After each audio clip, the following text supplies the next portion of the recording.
Olá a todos. Nesta unidade, a unidade 3, intitulada Historiografia, você estudou que a escrita da história, a historiografia, atravessou algumas fases importantes. Comecemos pelo século XIX. Augusto Comte, com o seu positivismo, estabeleceu uma filosofia da história. E dentro das concepções de Augusto Comte, nós temos que a história das civilizações se desenvolve em 3 estágios. O primeiro estágio, ou estado, porque Augusto Comte chama de lei dos 3 estados, estados no sentido de estágio. O primeiro estado, então, é o estado teológico. E o estado teológico se divide em 3 fases. A primeira fase, que é a fase anímica, onde os homens compreendem todas as coisas através da natureza. O rio, as árvores, os rochedos, o trovão, a lua, o sol são tidos como deuses.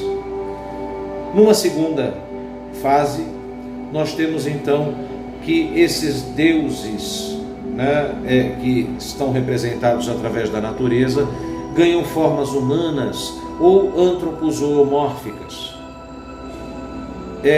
Numa terceira fase, nós temos então o monoteísmo. E nessa fase monoteísta, Deus se distancia do homem, e passa a viver num espaço superior. Nesse momento, nós teríamos então a fase das grandes legislações inspiradas por Deus. Esse é o momento, então, vamos dizer assim, dos juízes da antiguidade, dos reis legisladores, é o momento justamente do decálogo, por exemplo. O segundo estado é o estado metafísico.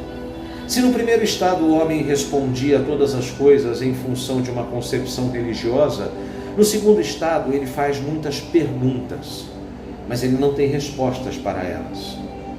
E o terceiro estado é o estado do método científico.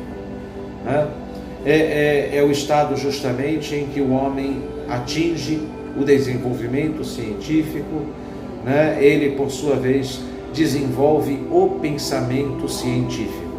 É o momento da Revolução Industrial.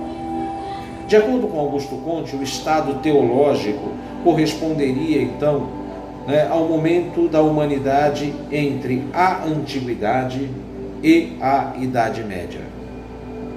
Para ele, o estado metafísico começa com o Renascimento e vai se estender, então, até o surgimento do método científico no século XVII, e com, então, depois também o Iluminismo. O estado positivo, por sua vez, corresponderia, então, à Revolução Industrial. As ideias de Augusto Comte podem parecer muito interessantes, mas você deve perceber uma coisa. Em Augusto Comte, nós temos linearidade. A história, para ele, é linear. E ele concebe, então, que todas as civilizações terão que passar por estes 3 estágios. Isto implica, então, em se pensar também que nós teremos civilizações superiores e civilizações inferiores. Que nós temos culturas superiores e culturas primitivas. As ideias de Comte se espalharam pelo século XIX e o positivismo influenciou diversas ciências, e dentre elas a história. Na medida em que isto aconteceu, a história que se produziu até então foi a história das grandes civilizações. Se escreveu naquele momento as grandes histórias do mundo. A preocupação dos historiadores era escrever a história dos grandes líderes. Esse é o momento também da chamada história romântica. Nesse momento nós temos que levar em consideração que estavam sendo construídos os grandes impérios econômicos do século XIX. E esse imperialismo do século XIX ia buscar no passado elementos para justificar a sua dominação imperial. Eric Hobsbawm, no livro A Invenção das Tradições, nos fala muito bem disso. É um momento em que esses povos buscam na antiguidade e na Idade Média elementos de tradições antigas, costumes antigos que venham justificar a invenção de novas tradições, que sejam pilares para essas novas tradições, a fim de que possam justificar o seu poder político. No século XIX, nós tivemos o desenvolvimento científico, e com isso, então, diversas teorias, dentre elas a teoria de Charles Darwin, da adaptação e evolução das espécies. As teorias de Charles Darwin foram utilizadas também pela ciência da sociedade e surgiu o darwinismo social.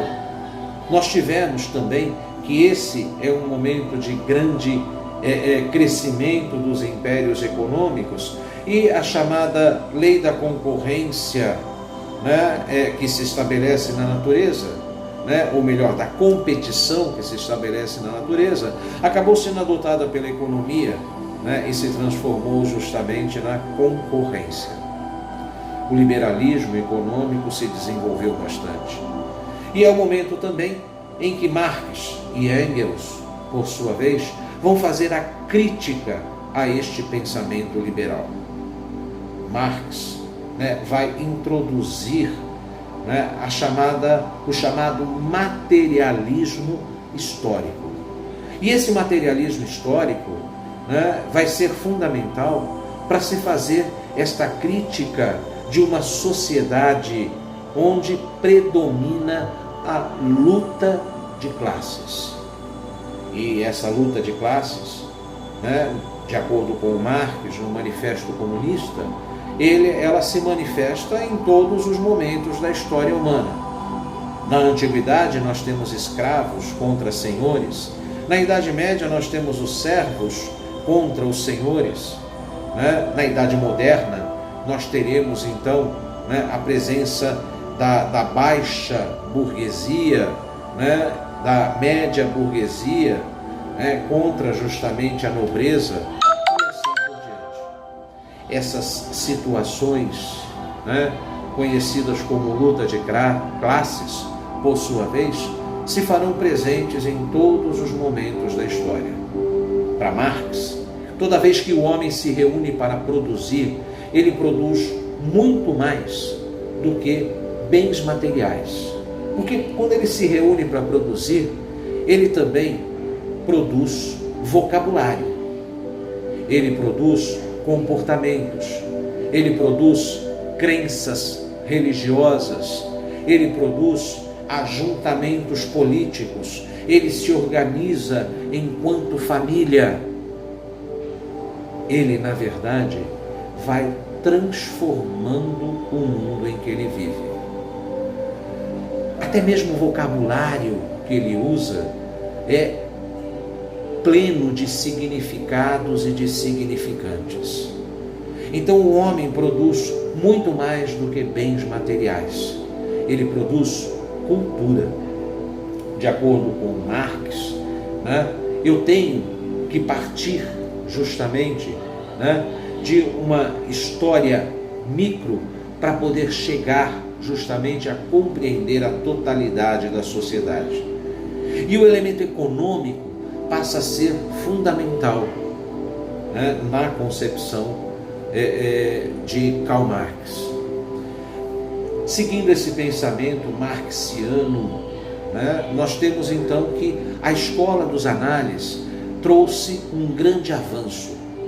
Ao compreender então a história num contexto de curta, média e longa duração.